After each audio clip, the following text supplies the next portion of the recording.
Hello everybody, welcome to another episode of Hemi Ram Motorsports. Today we're going to be doing just something a little bit different. Got the 2010 Dodge Ram here, and we've been having a noise coming from the front, which is the power steering pump has been noisy for probably about a year and a half. So it's time to get this thing changed out. I'm really tired of my wife complaining about it. So, I mean, the power steering pump still works, it's just, being annoying and noisy and things like that. So this is what it sounds like.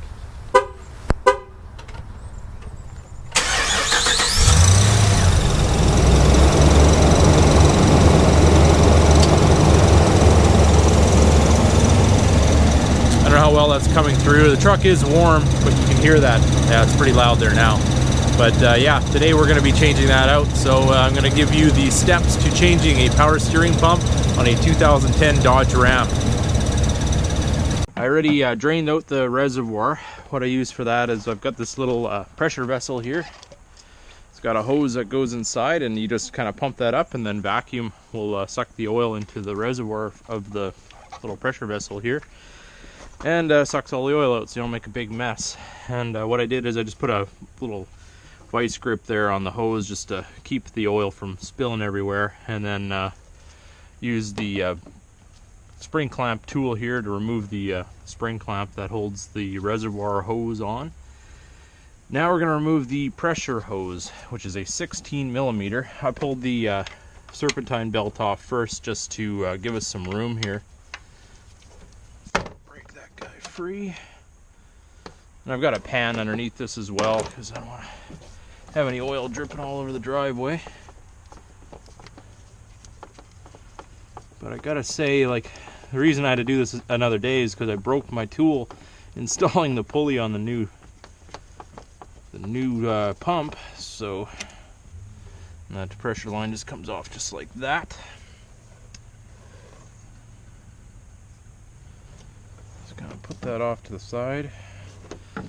But I ended up breaking that tool, so I ordered a new one, and this thing was so incredibly tight to get on I ended up actually breaking the new tool. So now I'm out two of them, and I gotta get some warranty done on them, so I guess we'll do that another day. But for now I'm gonna get these pump bolts out, and we're gonna pull this entire assembly out. Okay, we got a 13 millimeter socket here. I'm gonna pull these pump bolts out.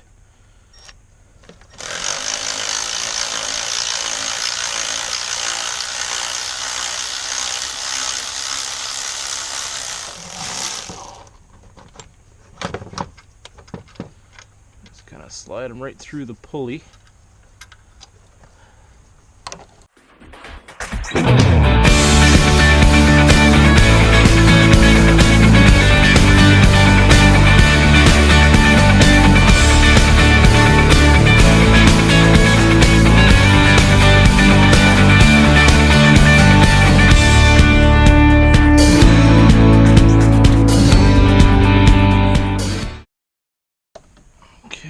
Can lift our whole assembly out.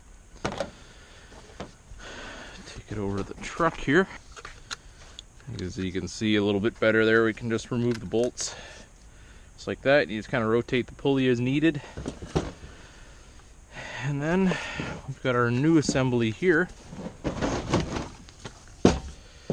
which comes, Dodge recommends getting a new reservoir and a new bracket. They give you all the bolts and seals and everything to put things together. So that's how they recommended to do it, so that's what I did. So this is a totally new assembly. This thing here was a real pain to put on, let me tell you, to get that pulley on there. I mean, I've done tons of these pumps, and I've never had one that was this much effort to get it tight. So, but it is on now, and we'll put this thing in place and get her bolted up.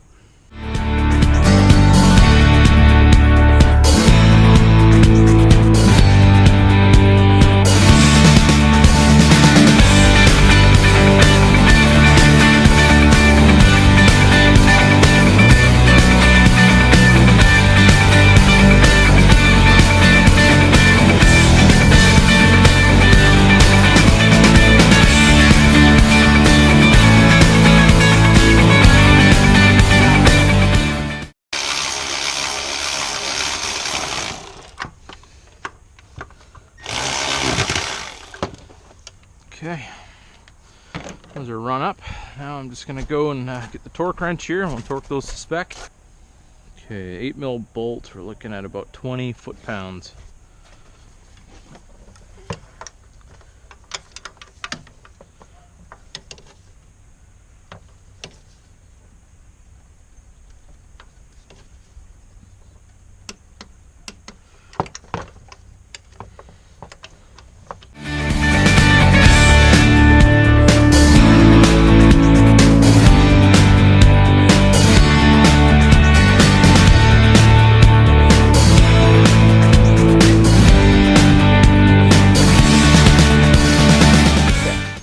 Torqued up here.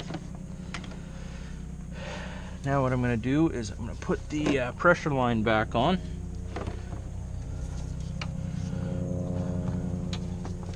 So there's a little plug in the bottom here to protect the threads and everything.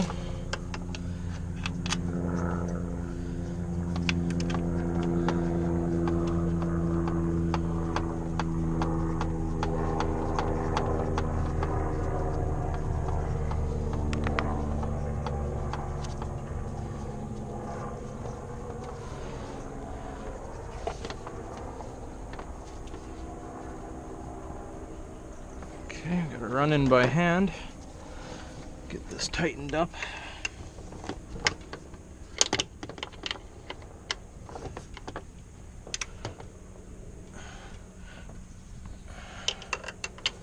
Don't have to go too crazy on these, you just make sure you're nice and snug, don't have any leaks.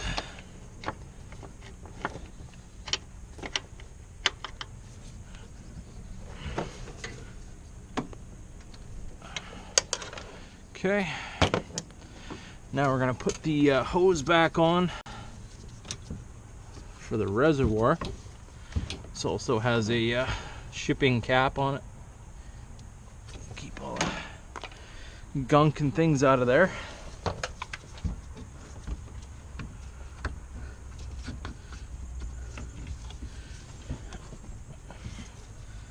That guy all up in place all the way. And with this tool here, we're able to keep tension on that spring clamp. I mean, some people just replace these factory spring clamps, but if they're there, they work pretty well. This is just a low pressure line, so there should be no issues with reusing it.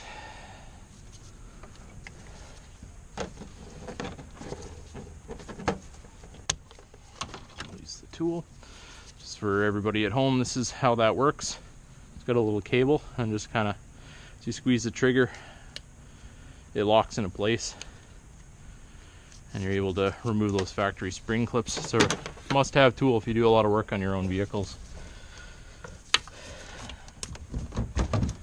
And there's tools for these hoses that you can just, you know, plastic ones or whatever. I use a vice grip and just give it a lot of room, so I don't damage the hose in any way.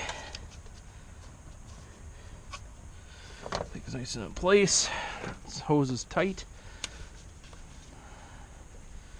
And what I'm going to do is pop the Serpentine belt back on. You don't have to take them all the way off. Just release the tension and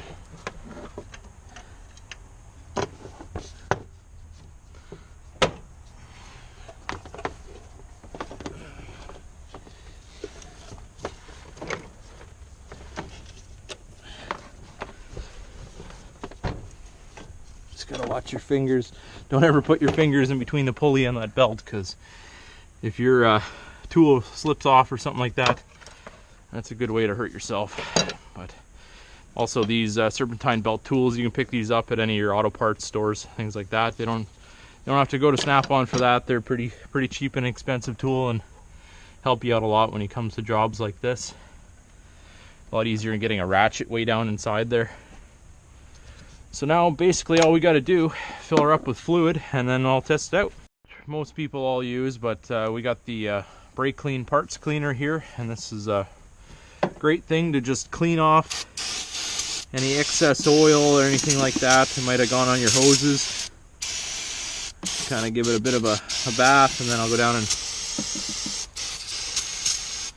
wipe her down with the rag here.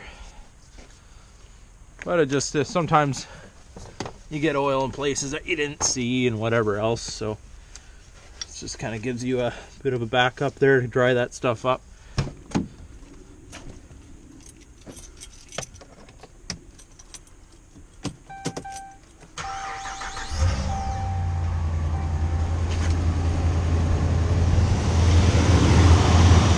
And I can tell you right away, I don't hear that noise. This thing used to sit there and just make an awful noise out of that pump. See, the level's gone down a little bit there. I'm gonna just top that up as the line's filled up.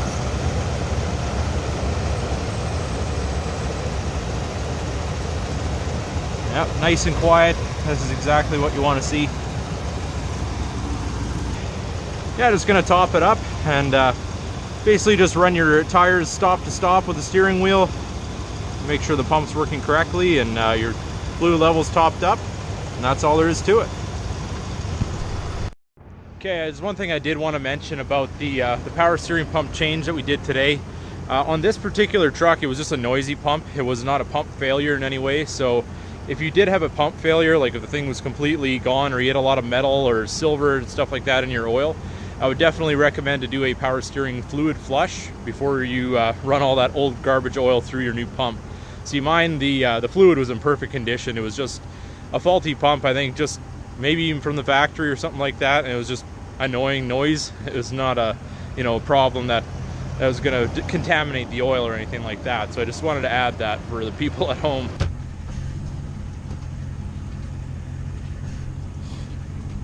And now that I'm on the subject of power steering, I want to let people know, okay, listen to this.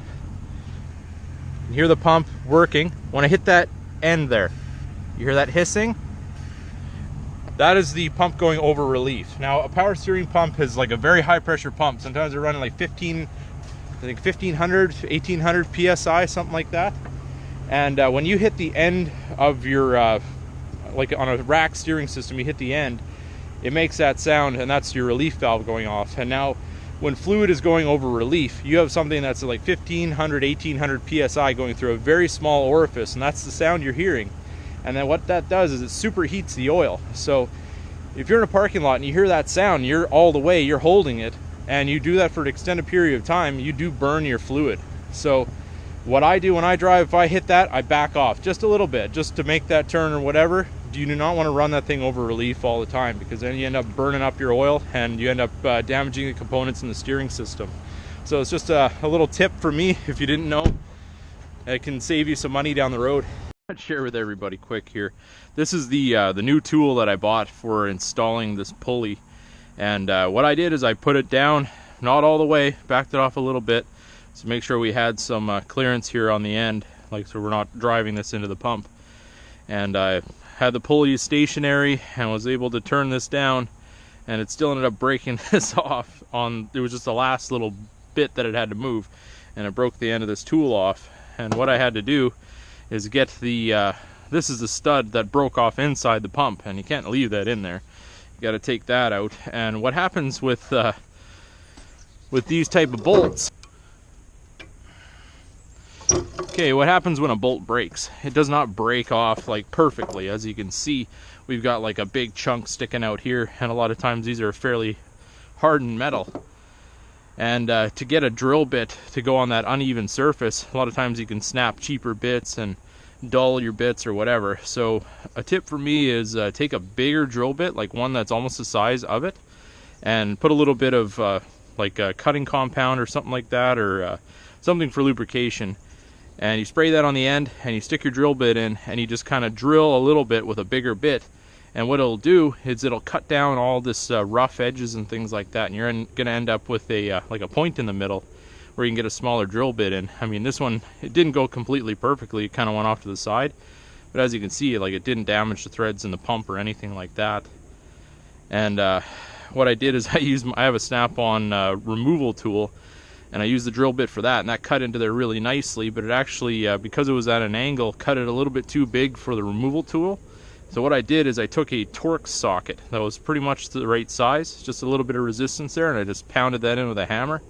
and removed it with a 3/8 ratchet, and that worked really well because, I mean, as you can see, that's a fair amount of metal to be sitting in the end of that pump. You don't want to have that. That'll cause an imbalance and all kinds of ugly things. So that's what I ran into. That's what fixed it. If it helps you, that's awesome.